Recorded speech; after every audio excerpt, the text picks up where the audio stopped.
Hello and welcome to another episode of It Came From the Page. I don't know why I did it like that, but okay. And today we are wrapping up week 3 of GarbAugust, which was all devoted to novelizations. And I didn't read too many novelizations, I read a few. We'll get into it. And let's just start right off the bat with a book I forgot to talk about last time. So I read so many books last week. There's a book I forgot to talk about in my wrap up, and it's because I forgot to log it. And I was going on a walk, and I was like thinking about all the books I read, and I was like, "Wait a minute! Oh my god, I didn't talk about it." So this is Judge Dredd Year One, the omnibus. Now, Judge Dredd, if you don't know, he is another British parody of fascism, and it's very much like it's supposed to be like Judge Dredd's bad. Judge Dredd's a bad man. He's not good, man. You shouldn't have this. But he's one of those characters who's like when being a parody of fascism, especially in the way that the Brits do it, in that they like have like a very dry sense of humor a lot of times. People can go like, "Wow, I love the Judge Dredd. He's the heroes." And so for the most part, this was a quite fun book looking at the early days of Judge Dredd and learning how he became the like horrible asshole that he is in the modern day. And I think 2 of these are pretty good. So it says omnibus. I believe these are just novellas because this is really not too like lengthy of any stories, but it's like 3 novellas wrapped into one book. And there is, they kind of fluctuate in terms of being pretty good to could have been better. And I think that the first one is fairly interesting. Oh, yeah, so the first one is about a series of drugs that are going through the city, and that basically you take it and you die. They're like coming from off-world, so there's like this new type of drug being introduced that's like killing people as they take it. And it's an interesting thing because it's basically like a bunch of people who have lost their children to drugs in the city introduce this thing to kill all the people who use drugs. But they're dumb and don't realize, like, wouldn't that also kill your children? Or any, like, it's like a very dumb plot in that idea, is that like they're like, we're gonna kill all the drug dealers by giving them these drugs and then they'll die.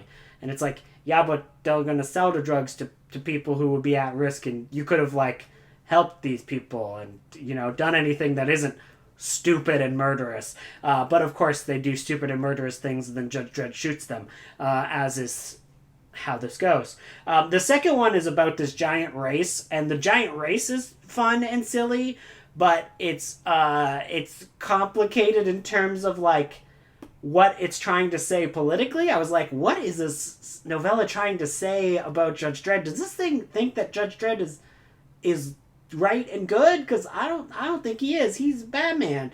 And then the last one is actually the best of the bunch. This is not even from Judge Dredd's perspective, like, at all. It's from the perspective of these like small time criminals trying to like get a big score and trying to like rob this huge event that's happening and take all the money and like make it off big.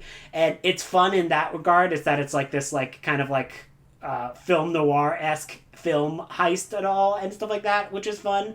And I had a good time with that one, especially of the bunch. That was probably my favorite. Will I read more of these? I don't know. Judge Dredd is a character who I always kind of flip-flop on whether or not I am fully on board with what's going on. Because I like that it's a parody of fascism, but the world itself is like, it's very much like it's like not super progressive in even what it's parodying. Like, there is a lot of like fat phobia and shit like that in the Judge Dredd universe, and it's supposed to be like a ha ha ha lol, we're British punks and we think this is funny. And it's like, well, no, you're not really fighting against the power, you're just kind of being an asshole. So there's like a little bit of that in Judge Dredd, but overall it was an interesting read, and I enjoyed reading it, especially for that last story. Had that last story not been there, I'd probably be a little bit less kind to this collection as a whole, but it did have some really cool elements in that final story, and the actual race in the second story was pretty cool. But yeah, the first story and the second story were kind of meh, and the third story was actually pretty great. So meh, there you go. Next up, I finally got into the world and the glory of Cozy Cat Mysteries. So I read 6 Feet Deep Dish, which is the very first book in the oh my lord, the Deep Dish Mysteries series. And this is like a cozy cat mystery story about this lady who's opening up a restaurant. She's opening up this new pizza place, Deep Dish Pizza.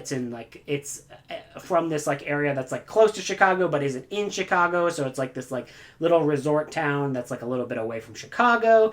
And it was just like had really cool characters. It was pretty diverse in the characters who were in there. There was a very funny cat named Butterball, who is a big chonker, and it was also about trying to make sure that big chonker cats, are helped to get a better weight, and it was just a very funny experience in that regard. There was like a cool mystery going on at the forefront of the book, and yeah, I liked it. It even had some interesting things to say about how we treat the elderly and how easy it is to take advantage of people who are in at-risk positions. So like there were even like aside from just being like a fun little cozy mystery, there was some added layers of depth to this, and it was actually trying to say some things.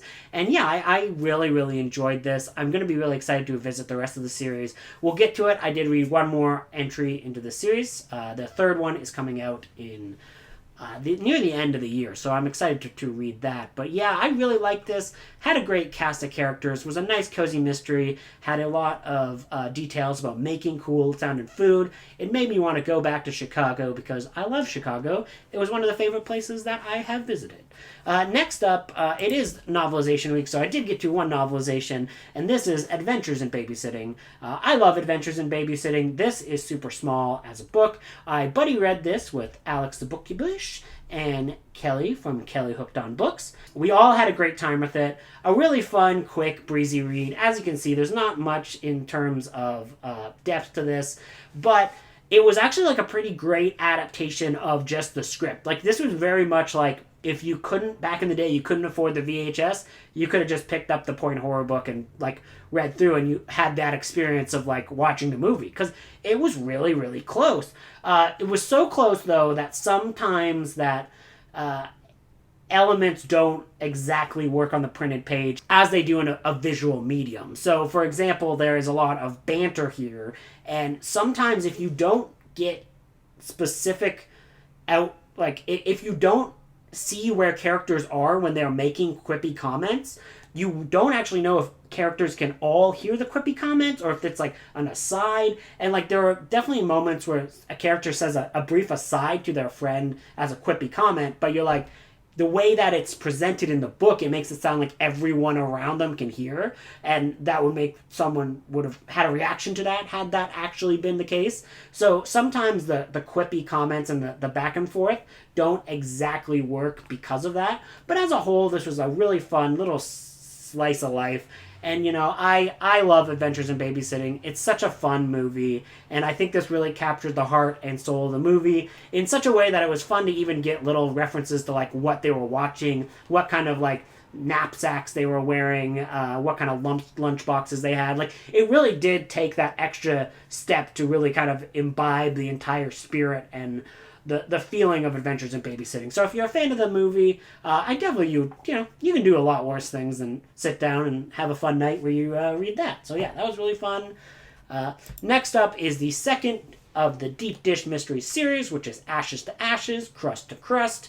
Now, I like this one a lot as well. The only problem with this one, as opposed to the original, so the original had a little bit more cozy in it. This one, the plot is like, there's a lot going on in the plot, and there's a lot of pieces that are kind of going on at the same time. So it's a little bit more intensive in terms of a Cozy Cat Mysteries that I've read, and not as relaxed and chill because there is so much going on. It did almost feel like there were two plots that could have been their own books, but they were kind of like crammed together to make like a fun, interesting, and like twisty story, but not exactly a twisty cat mystery, because there's not as much cozy in this as there was in others. But still, they introduced some new characters to the bunch, and I enjoyed all of them. There's some really fun adventures in like action sequences, which I was not expecting. Like, there's a pretty great like action sequence. Butterball the cat still plays a significant role, so that is great. Love me Butterball the cat. And yeah, I really did enjoy this, but it is just a little bit lower than the first one, just because it doesn't give as much coziness as I would want, because I think they just try to cram a little bit too much into the plot. That being said, though, I still had a great time with it. So next up is the only Warhammer book that's on Kindle Unlimited, so I was curious. This is from that brief period where Marvel Comics had the Warhammer license, and they made Warhammer comic books. So this is like the first collection of Warhammer 40,000 Marneus Calgar. This was not good. It was bad. I don't like 40k in comics. This was probably the last time I'm ever going to try it. I've tried it a few times. This one I was kind of just curious because it was on Kindle Unlimited, so I was like, why not? I'll read this. And it's kind of just disappointing. It's very surface level of what this universe is like, and it's like the art just doesn't fit with the setting. Like, it's not very grimdark as far as the way that everything is drawn and the way the characters are presented. Like, there is a tech priest, like the Adeptus Mechanicus in here, and he looks kind of like a normal dude, and like they're supposed to be like horrifying, disgusting, like mutated, like cyborg creatures that like do not look good or healthy. So like that was kind of disappointing, where I'm like, oh, that guy kind of looks normal. Like there's no horror to this. Like, they're even fighting chaos, but there's not much in the way of like actual horror to this. There was a cool giant monster, I guess I'll give it that. But yeah, as a whole, like, there was a few bits of like funny visual humor, but the plot was very bad. It was like a plot that I've seen a million times, and I was like, oh, so boring. It was one of those, like, here's a flashback to how this character became the character we know. And it's like, oh, whoa, it's minor spoiler alert, I guess. If you care, you don't. This child is actually not the one we thought he was. Oh, wow, the character we're following is actually this other kid who was in the area. And it's like, yeah, bitch.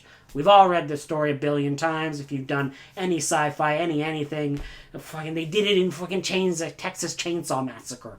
It's the new one. It's whatever. It's bad. Marneus Calgar, Marneus blah blah.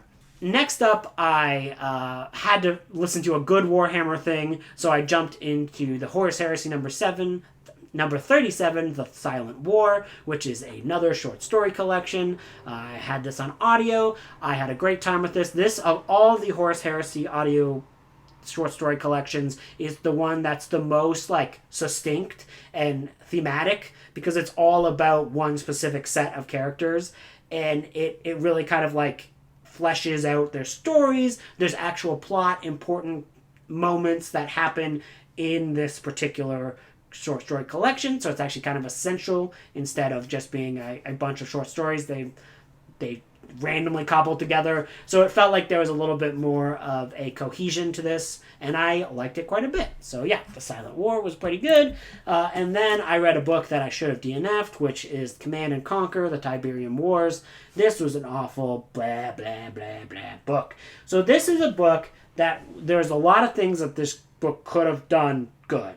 One, so this is from, if you don't know what Command and Conquer is, I barely know. It's like a real-time strategy game. Point down, these characters, go shoot these other characters. Oh, let me build my base.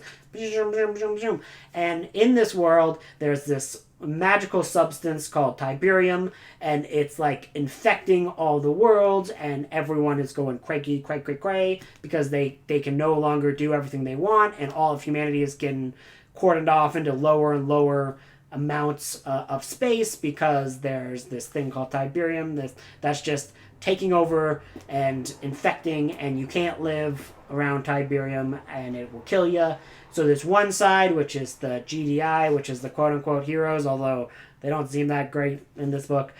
They are these guys who are like all the countries you know and recognize, the North Americas of it all. They have teamed up and they have these dumb areas where, you know, people live in these blue zones, and there's like all these like super militaristic elements of the society, and they're like severely rationed and stuff like this because all the resources are down. And then they are fighting against this other group called Nod, the followers of Nod. Isn't that what it's called? Yeah, Nod. Yeah, that's it. Nod. Nod.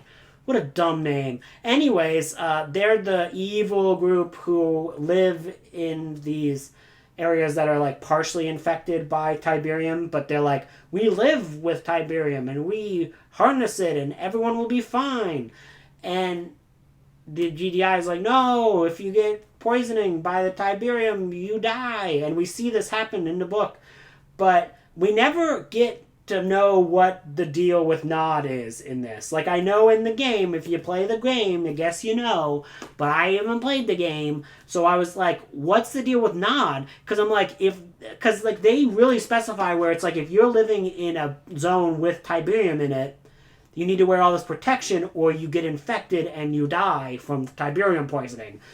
But like Nod is like, yo, bro, we're fine, we just hang out here. So I was like really confused. I was like, but what is happening then? Like, how do they live? Like, how is their normal society live? You never find out. You get like two characters that briefly spout some nonsense about it, like, here's what it's like under Nod. But then after that, you only follow the one side. So that's a flaw in this book. The other flaw in this book is that like this author like really loves his military talk.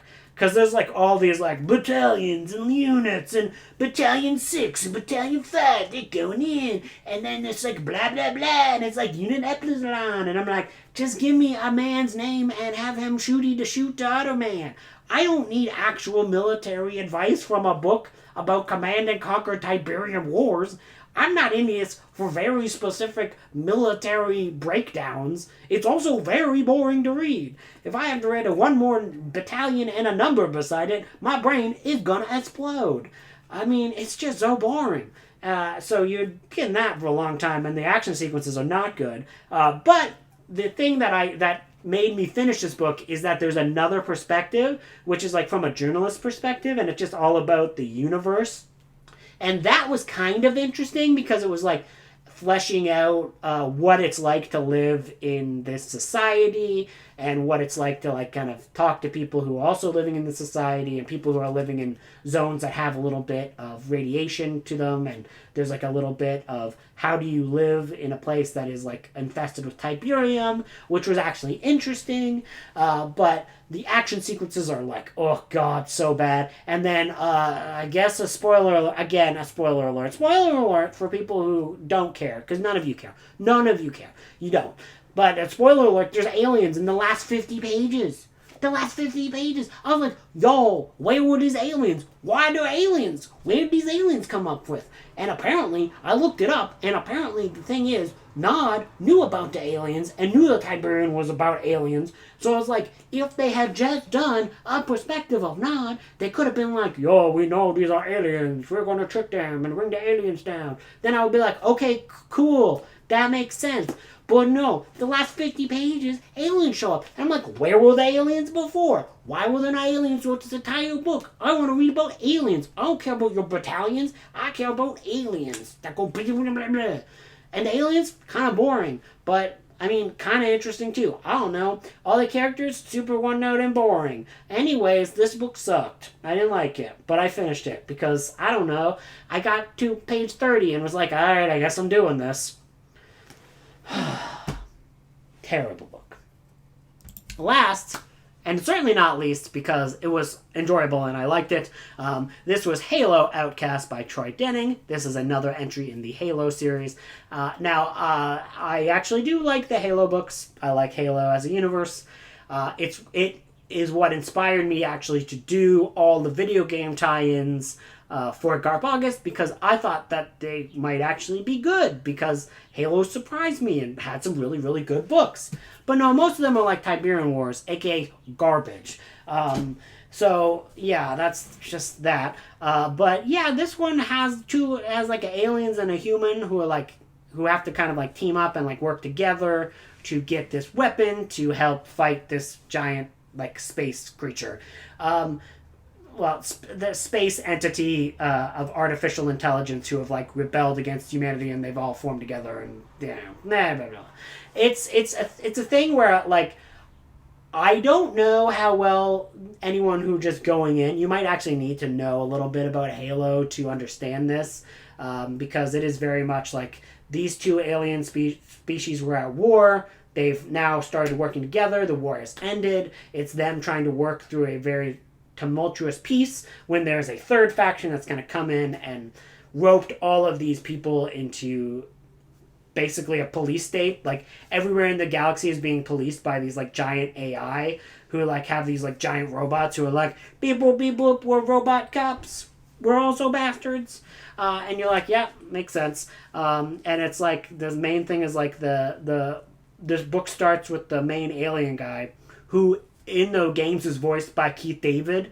So like, wham, the coolest alien. His name is the Arbiter in the games, or in the books he's Val Vadam or whatevs.